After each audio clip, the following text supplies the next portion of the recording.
Now fungicide is one of the main approaches to controlling head scab. And we've got lots of very good fungicides for controlling head scab.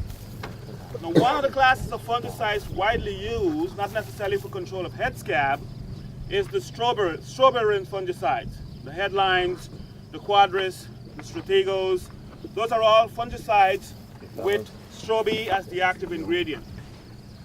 And strobies are being widely used because they've got effect in crop physiology. So even if you don't see diseases and you apply a strobi, you actually can get a yield bump.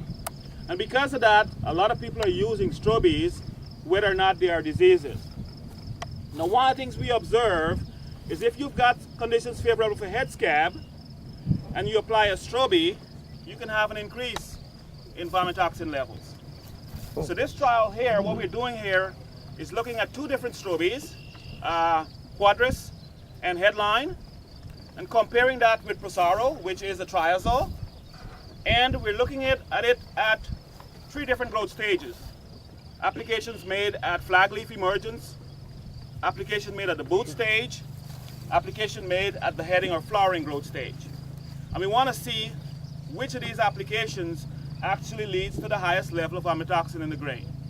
So we go through, we apply these fungicides, the strobies and the triazole. We quantify disease in these plots, and then we collect grain and we test grain for mycotoxins. Now why are we spending all the time doing this? If we know strobies are increasing vomitoxin, why don't we just recommend the triazoles and forget about the strobies? Well, strobies are excellent fungicides for other diseases. They're excellent for foliar diseases. Like I said, they do have a physiological effect on the plant. So we don't want to just ignore the strobies without knowing for sure what's going on with them. So what we're doing is comparing the strobies, the triazoles, to see what's going on here.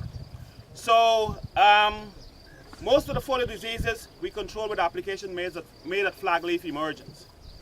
And most of the problems we've seen with vomitoxin are associated with strobies applied at heading or at flowering. Well, we've got some data. Like I said, there's data in the poster showing that when we apply the strobies, whether we're looking at quadris or headline, even with some of the early applications, even with some of the flag leaf application, if we've got conditions favorable for head scab, we can see vomitoxin levels increase.